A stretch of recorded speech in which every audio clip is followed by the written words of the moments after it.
Semoga yang subscribe diberikan rezeki melimpah dari jalan tak terduga. Dan yang like komen, dimudahkan jalannya menuju surga di hari akhir nanti. Siapa yang tak mendengar nama Qorun? Dia adalah seorang sosok kaya raya di zaman Nabi Musa yang namanya melegenda hingga sekarang. Kisahnya diabadikan dalam Al-Quran, bahkan menjadi peribahasa atau ungkapan di masyarakat guna menggambarkan seseorang yang mirip dengan tabiatnya atau menisbatkan harta yang ditemukan terpendam dalam tanah sebagai harta Qorun. Qorun adalah miliarder kaya raya yang hidup sejaman dengan Nabi Musa. Saking kaya rayanya, Qorun setiap kali keluar dari rumahnya, ia didampingi dengan 300 pelayan laki-laki dan 300 pelayan perempuan. Itu dilakukan semata-mata sebagai bentuk kesombongan bahwa dialah manusia paling kaya, paling terhormat, dan memiliki pengikut setia. Orang-orang tentu saja akan penasaran seberapa banyak harta kekayaan Qorun jika pengawal dan pembawa kunci gudang kekayaannya sebanyak itu. Lalu berapa banyakkah harta yang dimiliki Qorun yang disimpan di dalam gudangnya tersebut? Sebelum saya melanjutkan, dimohon untuk menonton video ini sampai selesai supaya tidak ada kesalahpahaman dalam memahami isi cerita, serta mohon bantu channel ini semakin berkembang dengan cara tekan subscribe dan silakan tinggalkan like serta komen positifnya.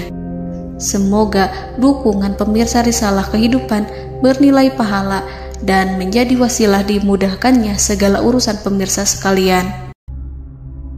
Pemirsa Risalah Kehidupan, di zaman sekarang, banyak orang yang mengistilahkan rezeki yang tak terduga dengan istilah harta Qorun.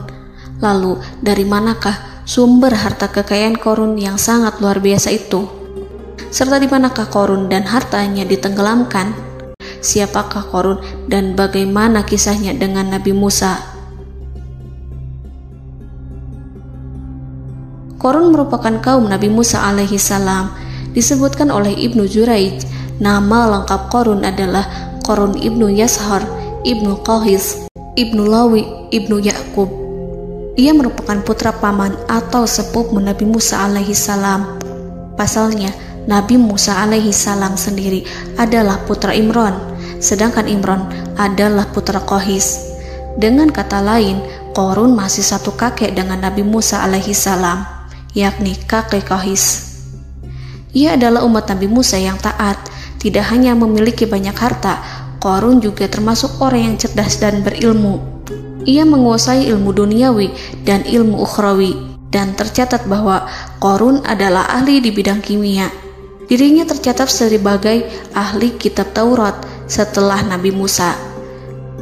Kepandaian Qorun dalam ilmu agama membuat dirinya sering disebut dengan ilmu nawir, atau orang yang memberi cahaya dan penerangan. Suaranya terkenal merdu dalam membaca kitab Taurat. Selain itu, Qorun juga lihai dalam berbisnis. Ia mengetahui trik investasi yang menguntungkan, serta jalur perdagangan internasional yang strategis di zamannya. Kekayaan Qorun begitu banyak, sebagaimana tercatat dalam surat Al-Qasas ayat 76. Sesungguhnya Qorun termasuk kaum Musa, tetapi dia berlaku aniaya terhadap mereka. Kami menganugerahkan kepadanya perbendaharaan harta yang kunci-kuncinya sungguh berat dipikul oleh sejumlah orang-orang yang kuat. Dalam riwayat Kaisamah disebutkan, kunci gudang kekayaan Qorun dibutuhkan 60 bigol atau sejenis kuda kecil. Ukuran kuncinya sebesar jari, bahannya terbuat dari kulit, dan setiap kunci digunakan untuk satu gudang. Maka keluarlah Qorun kepada kaumnya dalam kemegahannya. Para ulama tafsir menjelaskan, Qorun keluar dengan mewah diiringi dengan 300 gadis berbaju merah dan 4.000 kendaraan kuda. Tak heran, iring-iringan Qorun itu mengundang decak kagum mereka yang gandrung terhadap harta kekayaan, sebagaimana yang terekam dalam ayat Al-Quran. Moga-moga kiranya kita mempunyai seperti apa yang telah diberikan kepada Qorun. Sesungguhnya ia benar-benar mempunyai keberuntungan yang besar. Quran Surat Al-Qasas ayat 79. Namun tak sedikit kaumnya yang mengingatkan. Ingatlah ketika kaumnya berkata kepadanya, "Janganlah engkau terlalu bangga, sesungguhnya Allah tidak menyukai orang-orang yang terlalu membanggakan diri," atau farihin. Ulama menafsirkan istilah farihin di sana juga berarti takabur, zolim, berbuat kerusakan, arogan, dan tak mau bersyukur terhadap nikmat. Mengenai dari mana asal-usul kekayaan Qorun, ada beberapa riwayat yang memberitahukan tentang asal-usul kekayaan Qorun. Sumber pertama menyebutkan bahwa jauh sebelum memiliki kekayaan, Qorun hanyalah seorang lelaki miskin yang tidak mampu menafkahi keluarganya. Anaknya sangat banyak. Lalu suatu ketika Qorun datang kepada Nabi Musa.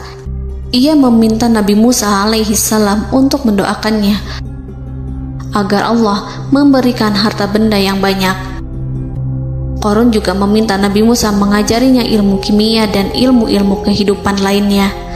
Qorun dikenal sebagai orang yang soleh dan mengikuti ajaran Ibrahim dengan baik, sehingga tanpa pikir panjang Nabi Musa alaihissalam menyetujui permintaannya.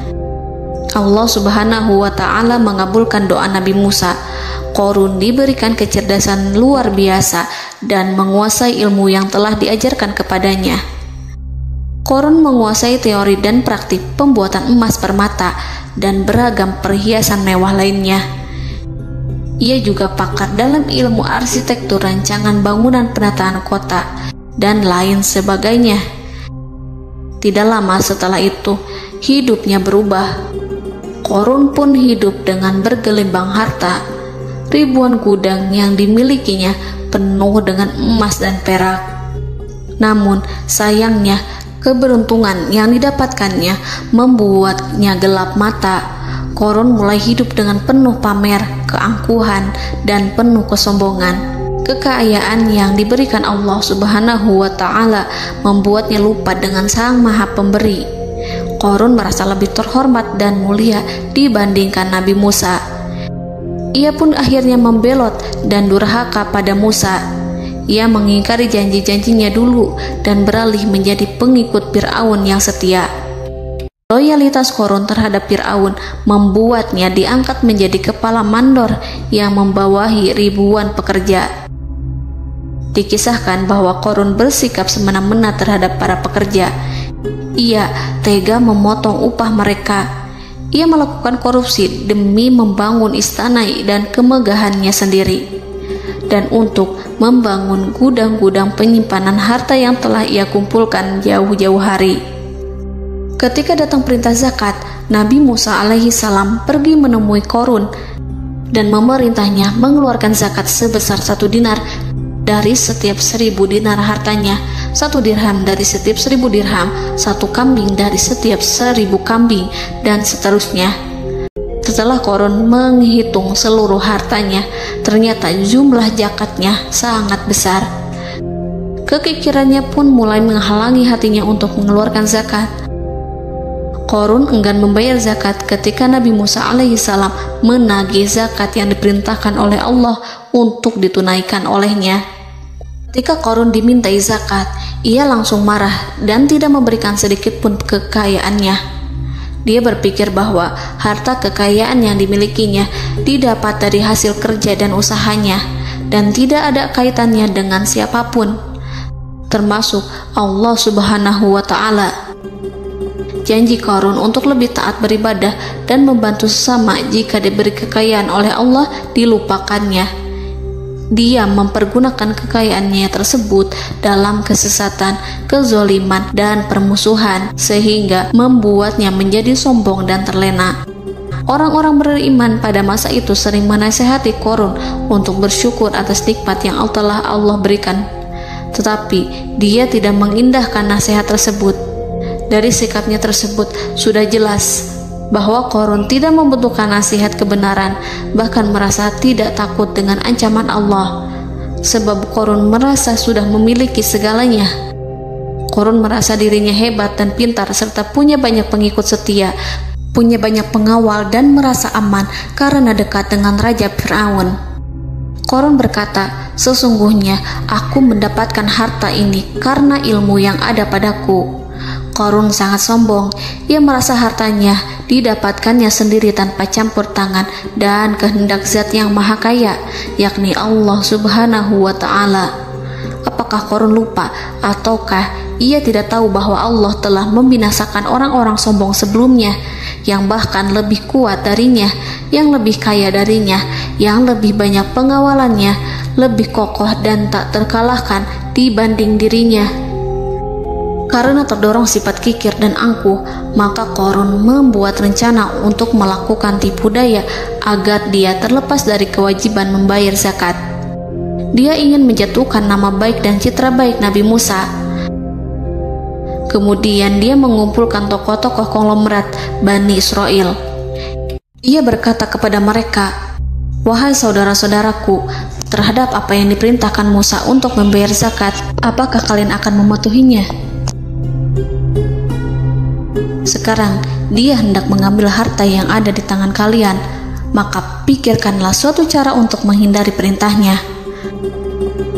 Para pembesar-pembesar yang dipanggil kemudian menjawab, "Wahai paduka Korun, engkau lebih besar daripada kami.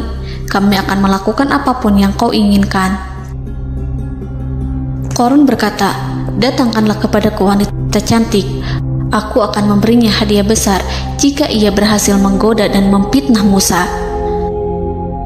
Ketika wanita cantik yang diinginkannya datang, Korun memberikan kepadanya uang muka sebagai jaminan.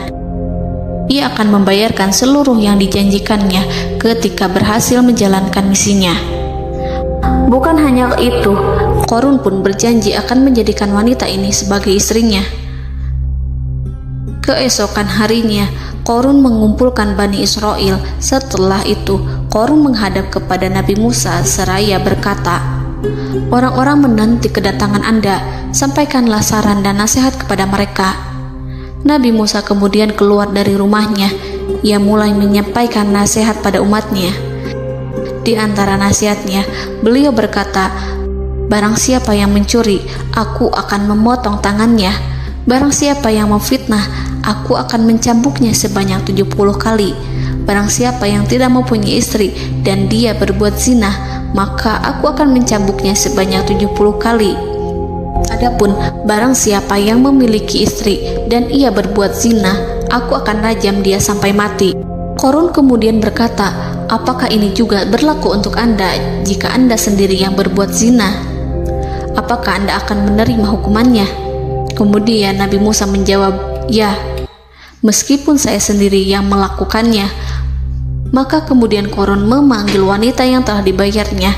Wanita itu berdiri di depan Nabi Musa dan Bani Israel yang telah berkumpul, mengaku sedang hamil karena berhubungan badan dengan Nabi Musa. Marahlah Nabi Musa atas fitnah kejam yang diarahkan kepadanya. Kemudian Nabi Musa melakukan sholat 2 rakaat, lalu mendatangi wanita itu dan menyumpahnya agar mengatakan siapa yang menyuruhnya. Wanita itu menjadi ketakutan. Ia bergemetar di depan Nabi Musa dan mengaku bahwa yang menyuruhnya adalah Korun. Lalu wanita itu bertaubat dan meminta maaf kepada Nabi Musa. Seketika Nabi Musa bersujud seraya berdoa kepada Allah agar menimpakan azab kepada Korun. Allah memberi wahyu kepada Musa bahwa bumi telah dijadikan tunduk kepada perintah Nabi Musa. Kemudian Nabi Musa berkata kepada bumi, "Wahai bumi, telanlah Korun beserta kekayaannya, habiskanlah semua." Kala itu Allah menurunkan wahyu kepada Musa alaihissalam untuk memerintah bumi apapun yang diinginkannya. Begitu Nabi Musa alaihissalam datang dengan wajah sangat marah, barulah Korun merajuk, "Wahai Musa, sayangilah aku." Sementara Nabi Musa alaihissalam tak bergeming. Beliau lantas berkata pada bumi, "Wahai bumi, ambillah mereka." Seketika rumah Korun mulai bergetar. Korun dan antek-anteknya mulai dibenamkan hingga bagian lututnya. Rumahnya ikut turun sedalam lutut. Korun kembali merajuk, "Sayangilah aku Musa." Rumahnya kembali berguncang. Kini Korun dan kawan-kawannya kembali terbenam hingga pusar. demikian pula rumahnya. Korun terus merajuk, "Wahai Musa, sayangilah aku." Sementara Nabi Musa alaihissalam kembali meminta bumi, "Wahai bumi, ambillah mereka." Rumah Korun berguncang lagi, sementara Korun dan kawan-kawannya terus terbenam hingga bagian tenggorokannya. Demikian pula rumahnya. Korun lagi-lagi menjerit, "Wahai Musa, sayangilah aku." Namun Nabi Musa alaihissalam tak bergeming. Beliau terus meminta bumi menelannya, hingga akhirnya Korun dan kawan-kawannya hilang seluruhnya ditelan bumi. Tak lama setelah itu Allah berkata, "Wahai Musa, apa yang membuatmu bersikap demikian? Padahal demi kemuliaanku, andai dia Korun berdoa kepadaku, niscaya aku akan rahmati. Maka kami benamkan dia beserta rumahnya ke dalam bumi, maka tidak ada baginya satu golongan pun yang akan menolongnya selain Allah, dan dia tidak termasuk orang-orang yang dapat membela diri." Quran Surat Al-Qasas ayat 81. Lalu di manakah lokasi ditenggelamkannya Korun beserta harta bendanya? Konon berdasarkan kepercayaan beberapa masyarakat setempat, Korun ditenggelamkan di sekitar sungai atau danau Moris yang terkenal di kota Payom, negara Mesir. Korun konon mendirikan istana dan di tempat itu pula ia ditenggelamkan. Dahulu, Korun berkeinginan membangun sebuah istana, namun tidak diizinkan oleh Fir'aun jika istana itu dibangun di samping istana Fir'aun. Terlebih, Korun juga tidak ingin membangun istana di tengah pemukiman Bani Israel yang terletak di tanah Jasan. Fir'aun pun memberikan tanah di wilayah Fayom. Kemudian di tepi sungai Payom inilah Korun membangun istananya yang megah, dan di dalamnya ia membangun Al-Khunuj, gudang penyimpanan harta berisi emas dan perak. Salah satu bukti arkeologis yang dapat dijumpai di lokasi tersebut adalah runtuhan bangunan yang diduga sebagai tempat tinggal Korun yang berjarak sekitar 2 km dari Danau Korun. Menurut beberapa sumber, bangunan yang masih berdiri kokoh tersebut adalah benteng yang dibangun oleh Korun. Namun ada juga yang mengatakan bahwa bangunan tersebut adalah tempat tinggalnya. Wallahu a'lam. Semoga kita semua dijadikan orang yang Allah mampukan menjadi orang kaya namun tidak seperti Korun,